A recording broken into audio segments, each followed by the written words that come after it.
టీశాట్కు స్వాగతం. Group 1 mains prepare అయ్యే అభ్యర్థులకు సైన్స్ అండ్ టెక్నాలజీలో ఈరోజు మనం చర్చించుకోబోతున్న అంశం బి మరియు టీ లింఫోసైట్లు. రోగనిరోధక శక్తిలో లేదా రోగనిరోధక వ్యవస్థలో అత్యంత ముఖ్యమైనటువంటి రక్షణాత్మక కణాలను బి లింఫోసైట్లు మరియు టీ లింఫోసైట్లు అంటారు. సో పేర్లోనే మనకు చూడవచ్చు, బి అనగా బోన్ మ్యారో నుంచి ఉత్పత్తి అయ్యేటువంటి లింఫోసైట్లను బి లింఫోసైట్లని, టీ లింఫోసైట్లు అనగా ఇవి కూడా బోన్ మ్యారోలోనే ఉత్పత్తి అవుతాయి, కానీ వీటి యొక్క maturation will be done in thymus గ్రంథి. మానవుని యొక్క థైమస్ గ్రంథిలో అభివృద్ధి చెందేటువంటి కణాలను టీ లింఫోసైట్లు, మానవుని యొక్క థైమస్ గ్రంథి నుంచి విడుదలయ్యేటువంటి కణాలను టీ లింఫోసైట్స్ అని, బోన్ మ్యారో లేదా ఎముక మజ్జ లేదా పక్షుల్లో బర్సా ఫ్యాబ్రిసియస్ అనే భాగాల నుంచి ఉత్పత్తి అయ్యేటువంటి లింఫోసైట్లను బి లింఫోసైట్లు అంటారు. మానవుని యొక్క రోగ నిరోధక వ్యవస్థలో లేదా రక్షణ వ్యవస్థలో అత్యంత కీలకమైనటువంటి కణాలుగా చెప్పవచ్చు. ఏదైనా ఒక వ్యాధికారకం మానవ శరీరంలోకి ప్రవేశించినప్పుడు ఆ వ్యాధికారకాన్ని సమర్థవంతంగా ఎదుర్కొనడానికి దోహదం చేసే అత్యద్భుతమైన కణాలుగా బి మరియు టీ లింఫోసైట్లని చెప్పవచ్చు. సో వాస్తవానికి this topic can be expected for you either for 5 marker or directly 10 marks కూడా రావడానికి అవకాశం ఉంది. సో స్ట్రైట్ క్వశ్చన్లో వాట్ ఆర్ బి మరియు టీ లింఫోసైట్లు అనగానేమి, వాటి యొక్క విధులు మరియు పనిచేసే తీరుని వివరించమని అడగవచ్చు డైరెక్ట్గా 10 మార్క్స్కి, లేదా బి మరియు టీ లింఫోసైట్లు మానవ శరీరంలో ఏ విధంగా పనిచేస్తాయని క్లుప్తంగా వివరించమని 5 మార్కులు అడగడానికి అవకాశం ఉంది. సో ఈ బి మరియు టీ లింఫోసైట్లు యాంటీబాడీలను ఉత్పత్తి చేయటం ద్వారా వ్యాధికారక క్రిములతో పోరాడే సైనికులు. ఈ యాంటీబాడీస్ అంటే ఎవరు? ఫర్ ఎగ్జాంపుల్, ఏదైనా ఒక వ్యాధికారకం మానవ శరీరంలోకి ప్రవేశిస్తే దాన్ని యాంటీజెన్ లేదా ప్రతిజనకం అంటారు. సో ఏదైనా ఒక వ్యాధికారకం మానవ శరీరంలోకి ప్రవేశిస్తే దాన్ని ప్రతిజనకం లేదా యాంటీజెన్ అంటారు. ఈ ప్రతిజనకానికి వ్యతిరేకంగా పోరాడేటువంటి అతి ముఖ్యమైనటువంటి కారకాలను ప్రతిరక్షకాలు అంటారు. ప్రతిరక్షకం. So these are nothing but antibodies. So ఏదైనా ఒక వైరస్ మన శరీరంలోకి వచ్చినా, ఏదైనా ఒక బ్యాక్టీరియా మన శరీరంలోకి వచ్చినా, వైరస్ లేదా బ్యాక్టీరియా కానీ ఏదైనా వ్యాధికారకం వస్తే, దాని డస్ట్ కావచ్చు, పాలన్ గ్రెయిన్ కావచ్చు, ఏదైనా మన శరీరానికి సంబంధించకుండా ఉన్నది ఏదైనా వస్తే దాన్ని ప్రతిజనకం అంటారు. ఆ ప్రతిజనకానికి వ్యతిరేకంగా పోరాడే కారకాన్ని ప్రతిరక్షకం అంటారు. సో ఈ ప్రతిరక్షకం లేదా యాంటీబాడీస్ని బి లింఫోసైట్లు ఉత్పత్తి చేస్తాయి. బి మరియు T lymphocytes they produces the antibodies. First will discuss about the B lymphocytes. So వీటి యొక్క విధులు, ఇవి ఎలా తయారవుతాయి, వీటి యొక్క రసాయనిక నిర్మాణం ఎలా ఉంటుందని వీటి గురించి చర్చించిన తర్వాత will go for the T lymphocytes. B లింఫోసైట్లు యాంటీబాడీలను ఉత్పత్తి చేయడం ద్వారా వ్యాధికారక క్రిములతో పోరాడే సైనికుల యొక్క సైన్యం లాంటిదని చెప్పవచ్చు. సో ఇటువంటి బి లింఫోసైట్స్ ఎక్కడ ప్రొడ్యూస్ అవుతాయంటే, ఫస్ట్ యాక్చువల్గా బోన్ మ్యారో. బి అంటే మీరు గుర్తుపెట్టుకోవాల్సిన బోన్ మ్యారోని తెలుగులో ఎముక మజ్జ అని అంటారు. So what is the unique feature of the bone marrow or ఎముక మజ్జ అంటే, ఈ బోన్ మ్యారో దృఢమైన నిర్మాణాన్ని కలిగి ఎర్ర రక్త కణాలు మరియు తెల్ల రక్త కణాలు ఉత్పత్తి అవ్వడానికి దోహదం చేస్తుంది. ఈ బోన్ మ్యారో నుంచి ఉత్పత్తి అవుతాయి కాబట్టి వీటిని బి లింఫోసైట్లు అంటారు. వీటిని ఏమంటారు? బి లింఫోసైట్లు అంటారు. బోన్ మ్యారో నుంచి ఉత్పత్తి అయ్యేటువంటి లింఫోసైట్లను బి లింఫోసైట్లు అంటారు.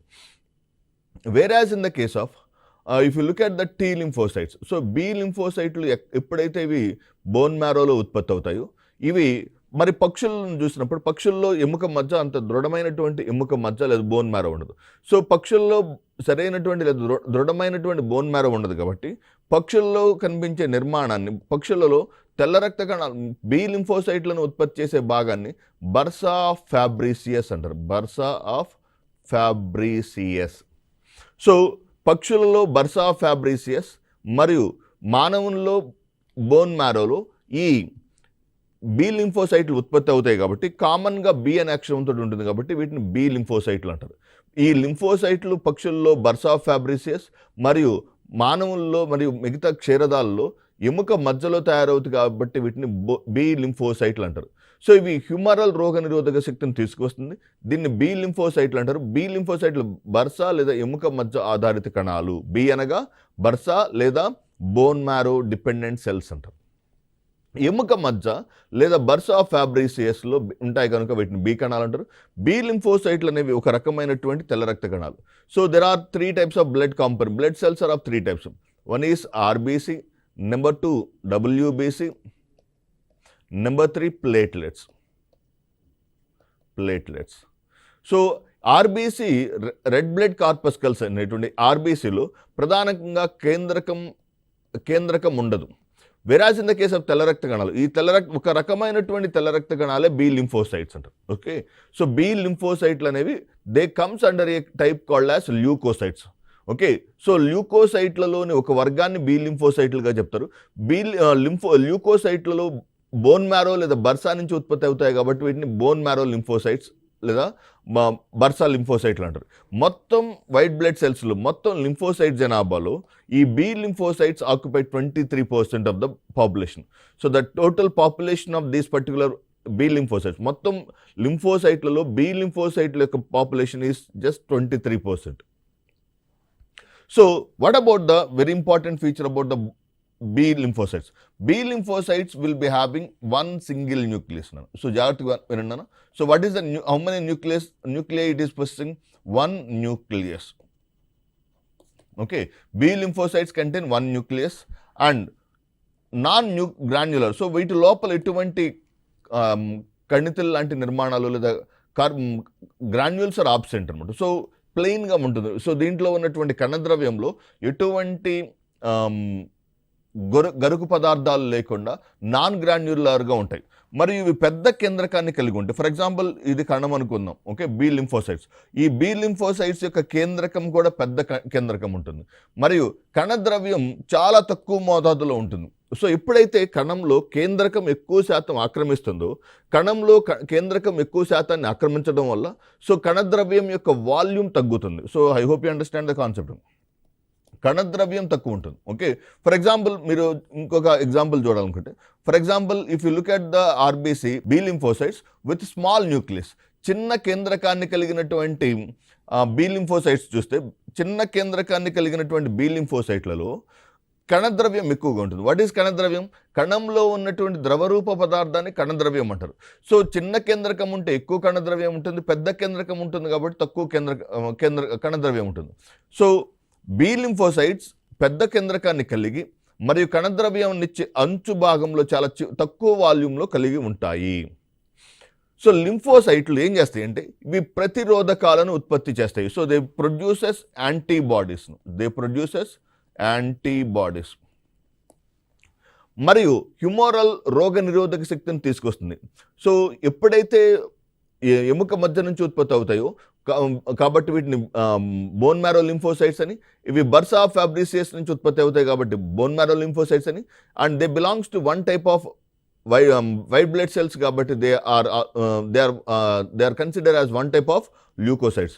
మరియు యాజ్ దే ఆర్ మోనోన్యూక్లియేట్, ఒకే కేంద్రకాన్ని కలిగి ఉంటుంది. సో మీరు ఇక్కడ గమనించి చూస్తే why it is having larger nucleus, ఎందుకు పెద్ద కేంద్రకాన్ని కలిగి ఉంటుందంటే ఇక్కడ మీరు అర్థం చేసుకోవాల్సినటువంటి one of the exciting thing, so వీటిలో ఉన్నటువంటి యాంటీబాడీలు కావచ్చు, ఇమ్యూనోగ్లోబులిన్స్ కావచ్చు, యాంటీబాడీ లేదా ఇమ్యూనోగ్లోబులిన్స్ వీటిలో దాదాపుగా ప్రోటీన్లతో నిర్మితమైన పదార్థాలు ప్రోటీన్లు. సో యాంటీబాడీలు ఎక్కడి నుంచి ప్రొడ్యూస్ అవుతాయని చెప్పుకున్నాం ఇంతకుముందు. ఈ B lymphocytes are responsible for the formation of antibodies. B లింఫోసైట్లు యాంటీబాడీల యొక్క ఉత్పత్తికి దోహదం చేస్తాయి. ఎప్పుడైతే బి లింఫోసైట్లు యాంటీబాడీల ఉత్పత్తికి దోహదం చేస్తాయో ఆటోమేటిక్గా మనం ఏం గమనించవచ్చు, ఈ యాంటీబాడీలు ప్రోటీన్లతో తయారవ్వాలి. సో ప్రోటీన్లు ఎక్కడి నుంచి తయారవుతాయి? కేంద్రకం నుంచి తయారవుతాయి. కేంద్రకంలో ఉన్నటువంటి జన్యు సమాచారం డిఎన్ఏ లేదా ఆర్ఎన్ఏ సో ఒక కణం నుంచి ఉత్పత్తి అయ్యే ప్రోటీన్లను నిర్దేశిస్తాయి. దాన్ని ప్రోటీన్ సింథసిస్ లేదా ప్రోటీన్ సంశ్లేషణ అంటారు. సో ఇక్కడ మీరు అబ్జర్వ్ చేయాల్సినటువంటి ద మోస్ట్ ఫెంటాస్టిక్ పాయింట్ ఏంటంటే, సో కేంద్రకం ఎక్కువ ఉండటం వలన ఎక్కువ మోతాదులో ప్రోటీన్లు రావాలి. ఎందుకు కేంద్రకం ఎక్కువ ఉంది? ఎక్కువ మోతాదులో ప్రోటీన్లు రావాలి. దేనికోసం ప్రోటీన్లు అవసరం? యాంటీబాడీల కోసం ప్రోటీన్లు అవసరం. సో ప్రోటీన్ల ఉత్పత్తి ఈ బి లింఫోసైట్లు, ఏదర్ బి లింఫోసైట్స్ కావచ్చు, టీ లింఫోసైట్స్ కావచ్చు, ఈ రెండు కణాల్లో మనకు కనిపించేటువంటి one of the common feature అంటే కేంద్రకం ఎక్కువగా ఉంటాం, కణద్రవ్యం తక్కువగా ఉంటుంది. సో ఫర్ ఎగ్జాంపుల్ ఒకవేళ మీకు ఆబ్జెక్టివ్ క్వశ్చన్లో కూడా ఇటువంటి క్వశ్చన్ అడగచ్చు. బి మరియు టీ లింఫోసైట్ల మధ్య ఉన్నటువంటి సామీప్య లక్షణం ఏంది అన్నప్పుడు బి లింఫోసైట్లకు మరియు టీ లింఫోసైట్లకు ఉన్నటువంటి కామన్ ఫీచర్ అంటే రెండిటిలోని కేంద్రకం పెద్ద కేంద్రకం ఉంటుంది. ఎందుకు కేంద్రకం ఉంది? కేంద్రకం పెద్దగా ఉండటం వల్ల అవి ఎక్కువ మోతాదులో ప్రోటీన్ సంశ్లేషణకు దోహదం చేస్తాయి. ఓకే, అది. సో ఇవి శోషరస కణుపులు మరియు ప్లీహంలో అధికంగా కేంద్రీకృతమై ఉంటాయి. సో వై ద ప్లీహం, వై స్ప్లీన్? సో ప్లీహాన్ని ఇంగ్లీష్లో ఏమంటున్నాను? స్ప్లీన్ అంటారు. ఎందుకు ఈ బి లింఫోసైట్లు కావచ్చు, టీ లింఫోసైట్లు ప్లీహంలో ఎక్కువగా ఉంటాయంటే, ఇక్కడ మీరు గమనించాల్సిన వన్ ఇంపార్టెంట్ థింగ్, ఆర్బీసీ యొక్క జీవితకాలం 120 రోజులను. The life of RBC is 120 days. 120 రోజుల జీవితకాలం తర్వాత ఆర్బీసీ ప్లీహానికి చేరుతుంది. రోజు వచ్చి వెళ్తూ ఉంటాయి, కానీ ఎప్పుడైతే 120 రోజుల తర్వాత వస్తాయో ఆ 120 రోజుల తర్వాత ఇవి చాలా సాగుదల సామర్థ్యాన్ని కోల్పోతాయి. అప్పుడు ప్లీహంలో ఉన్నటువంటి, గెటింగ్ మై పాయింట్, ప్లీహంలో ఉన్నటువంటి రక్తకేశ నాళికల మధ్య చిక్కుకుపోయి ఏమవుతుంది? ఆర్బీసీ విచ్ఛిన్నం చెందుతుంది. సో ఇవి ఎక్కడైనా సరే ఎర్ర రక్త కణాలు ప్లీహంకి చేరిన తర్వాత ప్లీహంలో ఎర్ర రక్త కణాలు విచ్ఛిన్నం చెంది, ఆ ప్లీహంలో ఎర్ర రక్త కణాలు విచ్ఛిన్నం చెందిన తర్వాత ఈ ప్లీహంలో ఆల్రెడీ బి లింఫోసైట్స్ ఉంటాయి కాబట్టి అక్కడ ఆ రక్తంలో ఉన్నటువంటి ఏదైనా వ్యాధి కారకాన్ని అటాచ్ చేయడానికి, దాన్ని సంహరించడానికి చాలా ఎక్కువ అవకాశాలు ఉంటాయి. అంటే మీరు గమనించాల్సింది ఏంటంటే, ప్రతి ఒక్క రక్త కణం ఏదో ఒక సందర్భంలో ప్లీహంలోకి వస్తుంది.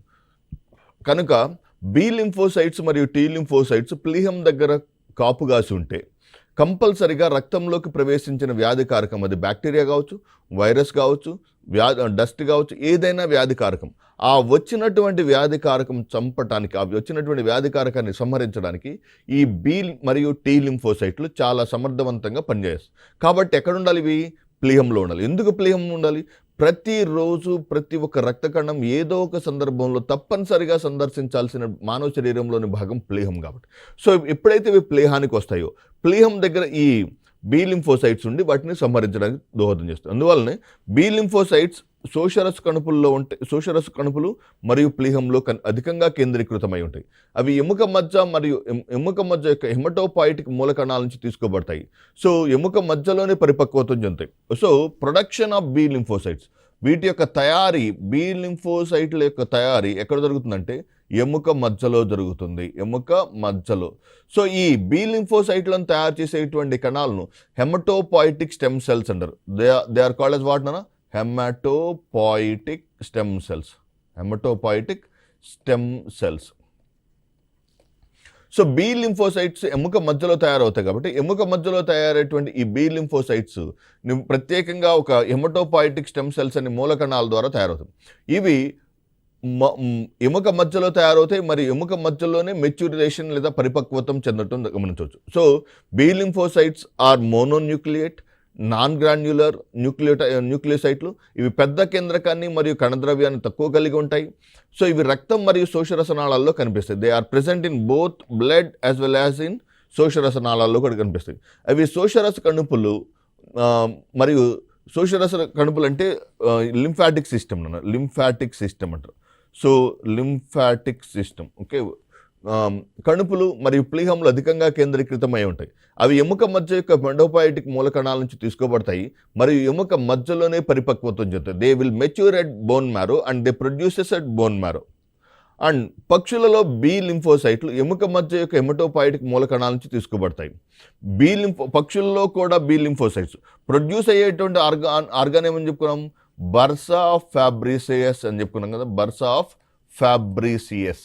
సో పక్షులలో కూడా పక్షుల్లో బి లింఫోసైట్లు బర్సా ఫ్యాబ్రిసియస్లో ఉత్పత్తి అయిన ఇవి మధ్య యొక్క హెమటోపాయిటిక్ మూలకణాల నుంచి తీసుకోబడతాయి. They will be taken from the hematopoietic stem cells. So they will be taken from the hematopoietic మూలకణాల నుంచి తీసుకోబడతాయి. మరియు ఇవి అభివృద్ధి చెందడం, సో తయారు కావటం హెమటోపాయిటిక్ స్టెమ్ సెల్స్ నుంచి, మరియు maturation will be in Fabricius, bursa ఫ్యాబ్రిసియస్లో అభివృద్ధి చెందాయి. సో పక్షులలో బి లింఫోసైట్ల యొక్క ఉత్పత్తి ఎముక మధ్యలో జరుగుతుంది, కానీ వాటి యొక్క పరిపక్వత లేదా వాటి యొక్క మెచ్యురేషన్ అంటే can be seen in the organ called as bursa of Fabricius. So జాగ్రత్తగా గమనించండి. సో క్లారిటీ ఉండాలి. బి లింఫోసైట్లు పక్షులు కాకుండా మిగిలిన క్షీరదాల్లో బి లింఫోసైట్లు ఎముక మధ్యలో ఉత్పత్తి అవుతాయి, ఎముక మధ్యలో అభివృద్ధి చెందుతాయి, పరిపక్వతం చెందుతాయి.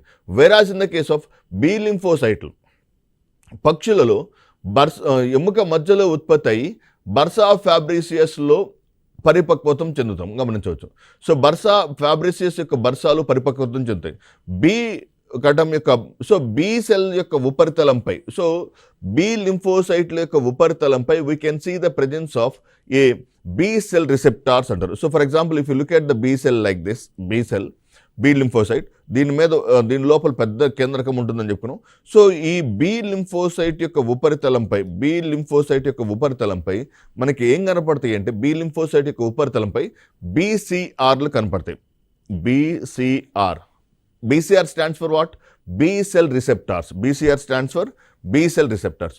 సో ఈ బి సెల్ రిసెప్టార్స్ ఎప్పుడైతే, జాగ్రత్తగా గమనించండి అన్న, వ్యాధికారకం ఎప్పుడైనా వచ్చి ఈ బీసీఆర్ మీద అటాచ్ అవుతుంది. ఓకే, అది బ్యాక్టీరియా కావచ్చు, అది కరోనా వైరస్ కావచ్చు, ప్రోటోజోవా కావచ్చు, ఏదైనా సరే ఒక బి లింఫోసైట్ యొక్క ఉపరితలంపై ఉన్నటువంటి బి సెల్ రిసెప్టార్స్ మీద అతుకుబడుతుంది. ఇప్పుడు ఇవి ఎక్కడో నేను చెప్పుకున్నాము, బి లింఫోసైట్లు ఎక్కడ వెయిట్ చేస్తున్నాయి? ప్లీహంలో ఎదురు చూస్తున్నాయి. ఎప్పుడైతే మన రక్తంలోకి వైరస్ వచ్చి రక్తం మరలా ప్లీహం వరకు వెళ్ళినప్పుడు ఈ బి సెల్ రిసెప్టార్స్ మీదకి వచ్చి ఈ వైరస్ అతుకుబడుతుంది. సో ఇటువంటి ప్రతి ఒక్క కణం మీద 1,00,000 వరకు బి సెల్ రిసెప్టార్స్ ఉంటాయి. సో ఎప్పుడైతే ఈ బి సెల్ రిసెప్టార్స్ యాంటీజెన్ లేదా వ్యాధికారకంతో బంధించబడుతుందో అప్పుడు B cell will be highly excited and it will be converted to produce 2 types of cells. Okay, so try to understand. So B cell will be activated through the attachment of the antigen. ఎప్పుడైనా వ్యాధికారకం B cell మీద అతుకుబడినప్పుడు ఆ B cell నుంచి we can see the formation of B cell. వ్యాధికారకం వచ్చి అతుకుబడినప్పుడు B cell నుంచి 2 రకాలైనటువంటి కణాలు ఉత్పత్తి అవుతాయి. ఒకటి ప్లాస్మా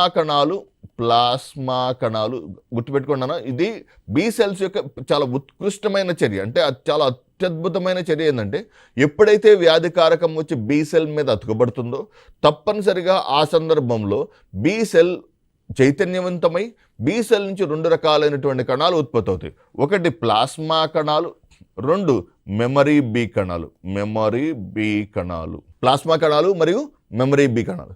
సో ఎప్పుడైతే ఈ ప్లాస్మా కణాలు, ఈ మెమరీ బి కణాలు ఏర్పడతాయి, ఈ ప్లాస్మా కణాల నుంచి ప్లాస్మా కణాలు వెళ్ళి ఈ వ్యాధికారకం ఏదైతే యాంటీజెన్ వచ్చి ఈ బి సెల్ రిసెప్టార్ మీద అతకబడి ఉందో దాన్ని వెళ్ళి ధ్వంసం చేస్తాయి. They will go and destroy the B cell antigen which has been attached to the B cell receptor. ఏదైతే ప్రతిజనకం బి సెల్ రిసెప్టార్ మీద అతకబడి ఉందో దానిని బి సెల్ నుంచి ఉత్పత్తి అయినటువంటి ప్లాస్మా కణాలు చంపేస్తాయి, ధ్వంసం చేసేస్తాయి.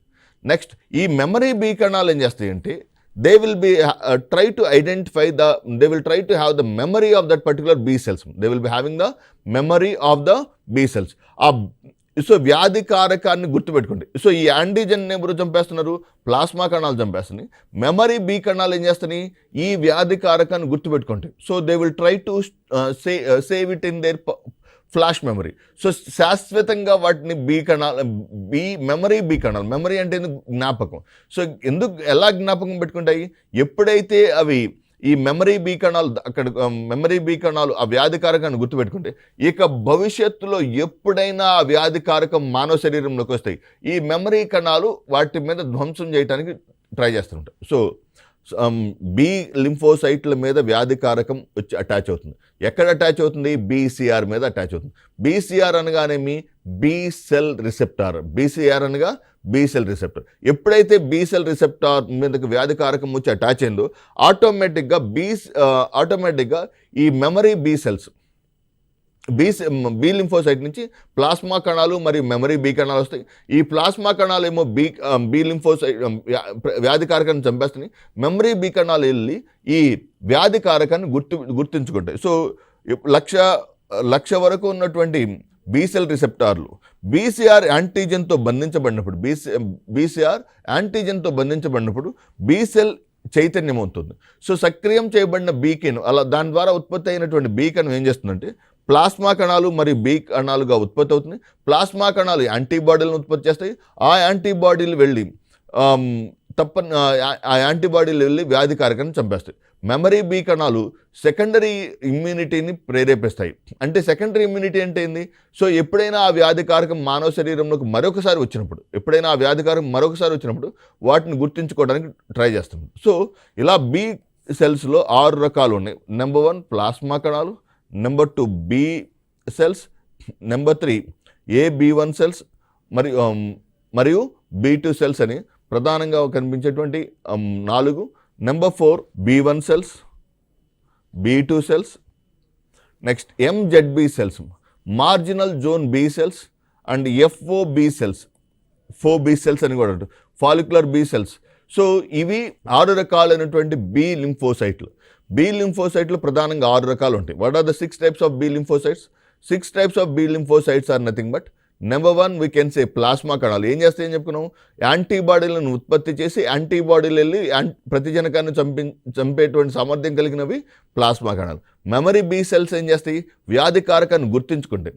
మరియు ఈ మిగిలిన 4 ప్రధానమైనవి B1 సెల్స్, B2 సెల్స్ మరియు marginal zone B cells, FOB cells మరియు వీటితో పాటుగా ఈ క్రింద పేర్కొన్న అనేక రకాలైనటువంటి సెల్స్ కనిపిస్తాయి. అసలు what are the important functions of antibodies? So ఈ బి లింఫోసైట్స్ యొక్క మెయిన్ ఇంపార్టెంట్ థింగ్ ఏంటంటే so they produces antibodies. B లింఫోసైట్ల యొక్క ప్రధానమైనటువంటి విధుల్లో దే ప్రొడ్యూసెస్ యాంటీబాడీస్. ఎలా యాంటీబాడీస్ని ప్రొడ్యూస్ చేస్తాయని చెప్పుకున్నాం. ఏ విధంగా యాంటీబాడీస్ని ప్రొడ్యూస్ చేస్తాయి? They will stimulate the concept, they will produces the concept called as plasma cells. Plasma కణాలను ఉత్పత్తి చేసి, are you getting my point? ఈ ఉత్పత్తి కాబడినటువంటి ప్లాస్మా కణాల నుంచి యాంటీబాడీలు ఉత్పత్తి అవుతాయి. ఓకే, సో ఎలా ప్లాస్మా కణాలు ఉత్పత్తి అవుతాయి చెప్పుకున్నాం. సో ఈ యాంటీబాడీలు ఎవరిని చంపుతాయి? వ్యాధికారకాలను చంపుతాయి. నెక్స్ట్ కణాంతర వ్యాధికారక క్రిములను సంహరిస్తాయి. సో రెండు కణాల మధ్య ఉన్నటువంటి వ్యాధికారక క్రిములు ఉన్నాయి కదా. ఫర్ ఎగ్జాంపుల్ ఇది ఒక cell A and this is cell B. ఈ 2 కణాలు ఏ మరియు బి కణాల మధ్యలో ఉన్నటువంటి అనేక రకాలైనటువంటి వ్యాధికారక క్రిములను చంపుతాయి. ఆ చంపే క్రమంలో అది బ్యాక్టీరియా కావచ్చు, వైరస్ కావచ్చు, ప్రోటోజోవా కావచ్చు, whatever it may be, కణాంతర వ్యాధికారక క్రిములను చంపుతాయి. Next phagocytosis. చంపిన తర్వాత ధ్వంసం చేయబడినటువంటి వ్యాధికారకాన్ని శరీరం నుంచి బయటకు పంపుతాయి. They send the pathogen out of the body. So చంపేసినటువంటి వ్యాధికారకాన్ని బయటకు పంపుతాయి. ఇవి యాంటీజెన్ ప్రజెంట్ కణాల పాత్ర నిర్వర్తిస్తాయి. సో ఎప్పుడైతే సో యాంటీజెన్లను స్వీకరించడానికి దోహదం చేస్తాయి. They try to receive the antigens. So ఎందుకని? ప్రతి బి లింఫోసైట్ పై 1,00,000 వరకు బీసీఆర్లు ఉన్నాయి కదా. What is BCR? B cell receptor. ఎప్పుడైతే వీటి యొక్క ఉపరితలంపై 1,00,000 బీసీఆర్లు ఉన్నాయో, ఇవి 1,00,000 బీసీఆర్లపై మనకి ఎవరు కనపడతారు? ప్రతి ఒక్క బీసీఆర్ పై ఒక యాంటీజెన్ వచ్చి అతుకబడిన సామర్థ్యం కలిగి ఉంటుంది. కాబట్టి వీటిని ఏమనొచ్చు? యాంటీజెన్ ప్రెజెంట్ కణాలు అంటారు. వీటిని ఏమంటారు? యాంటీజెన్ ప్రెజెంట్ కణాలు అంటారు. ఓకే, సో అది బి లింఫోసైట్లకు సంబంధించినటువంటి ప్రధానమైన సమాచారం. Next T lymphocytes. What are T lymphocytes? So T lymphocytes అనగా థైమస్ గ్రంథి థైమస్ గ్రంథి. సో మనం కరోనా సందర్భంలో చూసుంటాం. కరోనాలో మనం చాలా విస్తృతంగా గమనించినటువంటి మోస్ట్ ఇంపార్టెంట్ థింగ్ ఏంటంటే సో కరోనాలో 13 సంవత్సరాల లోపు చిన్నపిల్లలకు అసలు ప్రాణాంతకం కాలేదు. సో ద్వితీయ లైంగిక లక్షణాలు అభివృద్ధి చెందని శిశువుల్లో కరోనా వైరస్ ఏ సందర్భంలో కూడా ప్రాణాంతకం కాలేదు. ఎందుకు ప్రాణాంతకం కాలేదంటే చిన్నారుల్లో కనిపించేటువంటి అతి ముఖ్యమైన గ్రంథి ఈజ్ నథింగ్ బట్ థైమస్ గ్రంథి. 13 సంవత్సరాల లోపు ఉన్నటువంటి చిన్నారులలో కనిపించే అతి ముఖ్యమైన గ్రంథి థైమస్ గ్రంథి. సో ఈ థైమస్ గ్రంథి ఏం చేస్తుందంటే what is the main function of the thymus గ్రంథి అంటే ఇది థైమస్ గ్రంథి శరీరంలో ట్రై టు అండర్స్టాండ్. థైమస్ గ్రంథి శరీరంలో అనేక రకాలైనటువంటి విధులను చేస్తుంది. ఏం చేస్తుంది? సో ఇది థైమోసిన్ అనే హార్మోన్ను ఉత్పత్తి చేస్తుంది. It produces a hormone called as thymosin. So ఈ థైమస్ గ్రంథి నుంచి ఉత్పత్తి అయ్యేటువంటి థైమస్ గ్రంథి నుంచి ఉత్పత్తి అయ్యే థైమోసిన్ అనే హార్మోన్ ఏం చేస్తుంది అంటే please try to understand. So ఇది అనేక రకాలైనటువంటి చర్యలను చేస్తుంది. సో ఈ థైమస్ గ్రంథి ద్వితీయ లైంగిక లక్షణాలు ఎప్పుడైతే సెకండరీ సెక్షువల్ క్యారెక్టర్స్ ప్రొడ్యూస్ అవుతాయో థైమస్ గ్రంథి యొక్క ఉత్పత్తి లేదా థైమస్ గ్రంథి యొక్క స్థాయి తగ్గిపోతూ ఉంటుంది, క్షీణించిపోతూ ఉంటుంది. సో థైమస్ గ్రంథి ఉన్నంత వరకు వారిలో రోగనిరోధక శక్తి చాలా దృఢంగా ఉంటుందని చెప్పొచ్చు. సో ఎలా అంటే ఈ టీ లింఫోసైట్ల యొక్క ఉత్పత్తి ఎక్కడ జరుగుతుంది అంటే టీ లింఫోసైట్ల యొక్క ఉత్పత్తి బోన్ మ్యారోలో జరుగుతుంది. టీ లింఫోసైట్ల యొక్క ఉత్పత్తి బోన్ మ్యారోలో జరుగుతుంది. కానీ టీ లింఫోసైట్ల యొక్క the maturation of the T lymphocytes can be seen in the gland called as thymus గ్రంథి. సో ఇప్పుడు అర్థమవుతుంది, బి లింఫోసైట్లు బోన్ మ్యారోలో పరిపక్వం చెందుతాయి కాబట్టి వాటిని బి లింఫోసైట్స్ అని, థైమస్ గ్రంథిలో పరిపక్వతం చెందుతాయి కాబట్టి వాటిని టీ లింఫోసైట్స్ అంటారు. So I hope you understand.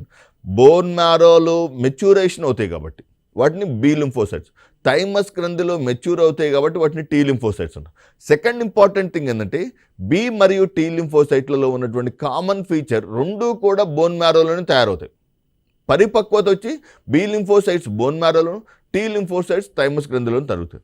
So T లింఫోసైట్లు అనేవి పెర్ఫోరిన్, గ్రాన్జైమ్, గ్రాన్లైసిన్, ఇంటర్ఫెరాన్ మరియు మొదలైన సైటోటాక్సిన్లను ఉత్పత్తి చేయడం ద్వారా వ్యాధికారక క్రిములతో పోరాడే సైనికుల యొక్క సైన్యం అన్నమాట. So T lymphocytes are a group of cells. So what are the different kinds? T లింఫోసైట్లు ఎలా వ్యాధికారకాన్ని చంపేస్తాయి అంటే perforin, okay, next granzyme, perforin, granzyme and granlysin మరియు ఇంటర్ఫెరాన్. బి లింఫోసైట్లు ఎలా సంహరించినాయి?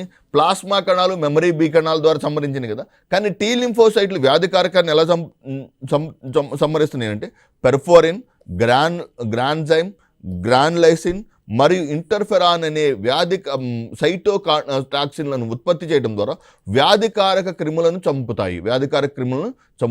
థైమస్లో పక్వానికి వచ్చే మరియు కణ మధ్యవర్తిత్వ రోగనిరోధక శక్తిని తీసుకొచ్చే ల్యూకోసైట్ను టీ లింఫోసైట్ అంటారు. సో థైమస్ గ్రంథిలో పక్వానికి వస్తుంది మరియు కణాల మధ్య రోగనిరోధక శక్తిని, కణాంతర్గత కణాల మధ్య, సో ఈ కణంలోకి రోగనిరోధక శక్తి వచ్చింది వెంటనే ఈ కణానికి తర్వాత ఉన్నటువంటి కణానికి కూడా రోగనిరోధక శక్తిని ట్రాన్స్ఫర్ చేసేటువంటి లింఫోసైట్లు కాబట్టి వీటిని కణ మధ్యవర్తిత్వ రోగనిరోధక శక్తిని తీసుకొచ్చే కణాలు అంటారు. లింఫోసైట్లు థైమస్ ఆధారిత కణాలు. థైమిక్ హార్మోన్ల ప్రభావంతో అవి పరిపక్వత చెందుతాయి. They mature with the help of the thymus gland. T లింఫోసైట్లు పెద్ద కేంద్రకాన్ని కలిగి ఉంటాయి మరియు తక్కువ కణద్రవ్యాన్ని కలిగి ఉంటాయి. సో ఇవి ఒక రకమైనటువంటి తెల్ల రక్త కణాలు మరియు ఇవి కూడా ఎక్కడ ఉంటాయి అని చెప్పుకున్నాం, ప్లీహంలో ఉంటాయి. Same points, the common points are same for B lymphocytes and T lymphocytes. కానీ టీ లింఫోసైట్స్లో మనకేం కనబడుతుందంటే థైమస్ గ్రంథి ఈ థైమస్ గ్రంథి తప్ప మిగతా బి అండ్ టీ లింఫోసైట్స్ ఉత్పత్తి ఒకటే మరియు వాటి యొక్క కణాల్లోని కేంద్రకం యొక్క ఆకారం ఒకటే. వాటి నుంచి విడుదలయ్యేటువంటి తెల్ల రక్త కణాలు అవి తెల్ల రక్త కణాలకు సంబంధించినవి. వాటిలో ఉన్నటువంటి కణద్రవ్యం ఆల్మోస్ట్ ఆల్ సేమ్గా ఉంటుంది. బి లింఫోసైట్లకి టీ లింఫోసైట్లకి ప్రధానమైన వ్యత్యాసం అంటే that is the point. B లింఫోసైట్లు పరిపక్వత బోన్ మ్యారోలో, టీ లింఫోసైట్ల యొక్క పరిపక్వత థైమస్ గ్రంథిలో జరుగుతుంది. ఎలాగైతే బి లింఫోసైట్స్ యొక్క ఉపరితలంపై బి సెల్ రిసెప్టార్ ఉంటుందో టీ లింఫోసైట్స్ యొక్క ఉపరితలంపై కూడా టీ సెల్ రిసెప్టార్ ఉంటుంది.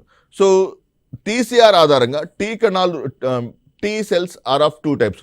ఆల్ఫా బీటా టీ కణాలు మరియు delta T cells. Alpha beta T cells and delta T cells. T కణాలు కణాల మధ్యవర్తిత్వ రోగ నిరోధక ప్రతిస్పందన తీసుకొస్తాయి. సో ఫర్ ఎగ్జాంపుల్ ఒక కణం మీదకు రోగ నిరోధక శక్తి ఉంది. సో ఈ కణం నుంచి మరొక కణానికి రోగ నిరోధక శక్తిని, కణ ఆధారిత రోగ నిరోధక శక్తిని తీసుకురావడానికి ఇవి ఎంతగానో దోహదం చేస్తాయి. ఇవి కణాల లోపల దాగి ఉన్న బ్యాక్టీరియాను మరియు వైరస్లను చంపుతాయి. సో బి లింఫోసైట్స్ ఏం చేస్తున్నాయి? కణాల మధ్య ఉన్నటువంటి వ్యాధి కారకాలను చంపడానికి బి లింఫోసైట్స్. కానీ కణంలోకి ప్రవేశించినటువంటి వ్యాధి కారకాన్ని చంపేది ఎవరు? T lymphocytes. Try to understand this point. B లింఫోసైట్లేమో కణాల మధ్య ఉన్నటువంటి కణద్రవ్య ప్రాంతంలో వ్యాధికారక క్రిములను చంపేవి B lymphocytes. Whereas in the case of కణంలో ఉన్నటువంటి కణద్రవ్యంలోకి వచ్చినటువంటి వ్యాధికారక క్రిములను చంపేవి టీ లింఫోసైట్స్. ఇవి కణాల లోపల దాగి ఉన్న బ్యాక్టీరియా మరియు వైరస్లను చంపుతాయి. ఇవి వైరస్లు సోకిన కణాలను కూడా చంపుతాయి. ఫర్ ఎగ్జాంపుల్ ఒక వైరస్ ఇలా ఉంది. ఓకే, ఈ వైరస్ని యాక్చువల్గా వైరస్ అనేది ఇమ్మోర్టల్, మరణం లేనటువంటి జీవి అంటే వైరస్. సో ఎప్పుడైతే వైరస్ కణం లోపలికి వచ్చిందో, once the virus enters in to the cell, so ఆటోమేటిక్గా we can witness one important thing is, కణం లోపలికి వచ్చినటువంటి వైరస్ని చంపలేక కొన్ని సందర్భాల్లో ఏం చేస్తుంది, ఈ కణాన్ని చంపేస్తుంది. వైరస్ సోకిన అంటే వైరసే కాదు, వ్యాధికారకం సోకిన కణాలను సంహరిస్తాయి. ఇవి ట్యూమర్ సెల్స్ని కూడా చంపేస్తాయి. They also try to control tumour cells.